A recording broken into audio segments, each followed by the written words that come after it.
کیسے نظر آئیں گے یہ دکھانے والا جانے. ایک اور بات، اگر کوئی آدمی کا جسم آپ کپڑے میں دیکھو تو خوبصورت لگتا ہے نا، لیکن اگر اس کو بغیر کپڑے کا دیکھیں تو گھن آتی ہے. زیادہ تر یہی ہوتا ہے، صحیح ہے. لیکن جنت میں جو حوریں ہیں، جنت نعیم کی بات کر رہا ہوں، اور بھی جنتیں ہیں، اس میں ان کی چمڑی دکھے گی، ان کا گوشت بھی دکھے گا، ان کی ہڈی بھی دکھے گی، ہڈی کا گودا بھی دکھے گا، اور وہ اتنی خوبصورت لگ رہی ہوگی، اتنی خوبصورت لگ رہی ہوگی کہ اللہ اکبر، انسان ان کا حسن دیکھ کر کے کہے گا کہ یہ جنت کی حوریں اتنی خوبصورت ہے. یہ جنت کی، ہم نے ایسا حسن تو نہ دیکھا ہے نہ سنا ہے. اب آپ اندازہ فرمائیں کہ جب حوریں اتنی خوبصورت ہے تو حوروں کا بنانے والا، اس کے حسن جمال کا عالم کیا ہوگا. تو حضور علیہ السلام نے پھر وہاں کی نہر کا ذکر کیا. نہر میں جو کنارے ہیں مشک کے ہیں، نہروں کو بہنے کے لیے گڈھا چاہیے، لیکن جنت کی نہریں گڈھے میں نہیں بہتی، وہ زمین پہ بہتی ہے، اس کو گڈھا نہیں چاہیے. نہ ادھر پانی بڑھتا ہے نہ ادھر بڑھتا ہے، اعتدال میں بہتا ہے. اس کے پاس جو اینٹیں زبرجد کی ہے، یاقوت کی ہے، حضور نے خوب بیان کیا.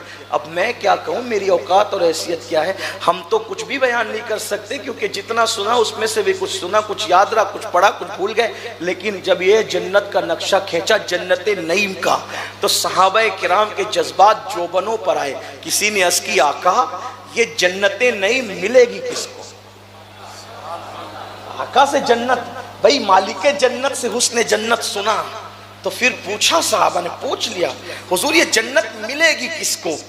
آقا نے فرمایا مفت میں ملے گی، فری میں. فری میں کہہ رہا ہوں، مفت میں ملے گی، بے حساب ملے گی. کام ایک ہی کرنا ہے. کیا کرنا ہے؟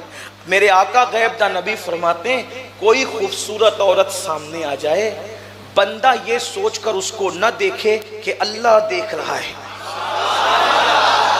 کوئی حسن و جمال سامنے آ جائے، خوبصورت عورت، اور بندہ یہ سوچ کے کہ اللہ دیکھ رہا ہے، بس نظر جھکائی، اللہ اس کے لیے بے حساب جنت نعیم میں جانا لکھ دیتا ہے.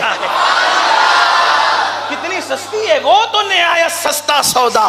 بیچ رہے ہیں جنت کا، ہم مفلس کیا مول چکائیں، اپنا ہاتھ خالی ہے. اللہ اکبر. آنکھوں پہ کنٹرول کیا، تنہائی میں کوئی نہیں دیکھ رہا ہے، صرف اللہ دیکھ رہا ہے. اور اس تصور کے ساتھ نظریں جھک گئی. کہاں ہے وہ نوجوان جو یہ کہتے مولانا اگر اللہ اکبر زندگی میں لڑکی نہیں تو زندگی کا مزہ کیا، زندگی میں چکر مکر نہیں تو زندگی کا مزہ کیا، زندگی میں ٹوئنٹنگ نہیں تو زندگی کا مزہ کیا. ارے نادان، یہ زندگی چند لمحوں کی ہے، 4 دن کی چاندنی ہے. دیکھ اپنے نبی کو کتنے سستے میں تجھے بے حساب جنت دلا رہے ہیں. آنکھوں پہ کنٹرول کیا، اکیلے میں اللہ دیکھ رہا ہے. اور جس چیز کو رسول اللہ نے دیکھنے سے منع کیا ہے، نظریں جھک گئی، بے حساب جنت کا پروانہ مل گیا. اسی پہ بس نہیں، میرے آقا یہاں تک فرماتے ہیں جو اکیلے میں ہو اور کوئی حسن اس کو دعوت نظارہ دے رہا ہو، اور ایسے عالم کے اندر اللہ دیکھ رہا ہے، اس تصور کے ساتھ وہ نظریں جھکا لے، اللہ اسی وقت 360 حوروں کے ساتھ اس کا نکاح فرما دیتا ہے.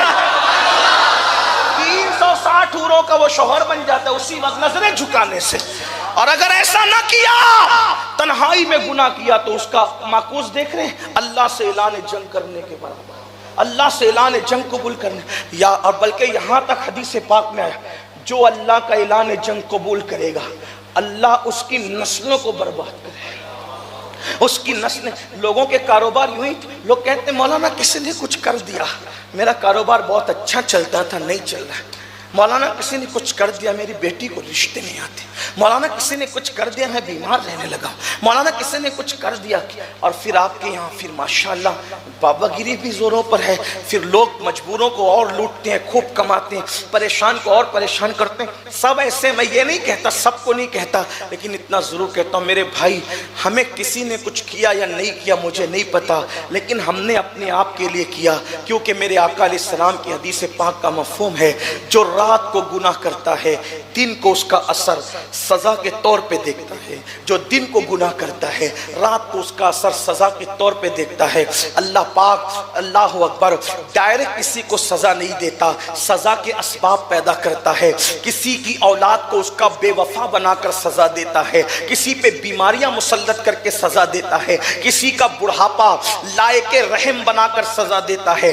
بے شمار ایسے جوان آپ نے دیکھے ہوں گے جنہوں نے جوانی میں پانی میں آگ لگائی، جنہوں نے دولت اور جوانی کے نشے میں اللہ رب العزت کے چیلنج کو قبول کیا، اس کے جنگ کے چیلنج کو قبول کیا، پھر جب بڑھاپا آتا ہے، حالانکہ جان بوجھ کے کوئی بندہ قبول نہیں کرتا، یہ سب لاشعوری طور پر ہے، لیکن اللہ کی غیرت تو اللہ کی غیرت ہے۔ جب اللہ ایسے جوانوں کو جنہوں نے جوانی میں زنا کیا، حرام کھایا، ناجائز کام کیے، تنہائی میں گناہ کیا، پھر ایسے لوگ کو جب اللہ سزا دیتا ہے تو بڑھاپا اتنا قابل رحم ہوتا ہے، اللہ اکبر، نہ پیر اٹھنے کے قابل ہوتے ہیں، نہ زبان بولنے کے قابل ہوتی ہے، نہ ہاتھ توبہ کے لیے کام کرتے ہوئے نظر آتے ہیں، اس کو توبہ کی توفیق بھی نہیں ہوتی۔ یاد رکھنا خدا کی دی ہوئی مہلت کو اس کا مس یوز نہ کرو، اس کا غلط استعمال نہ کرو۔ دوستو پورا ویڈیو دیکھنے کے لیے آپ کا شکریہ۔ ویڈیو اچھی لگی ہو تو لائک، کامنٹ اور شیئر کر دیجئے۔ سبسکرائب ضرور کیجئے گا۔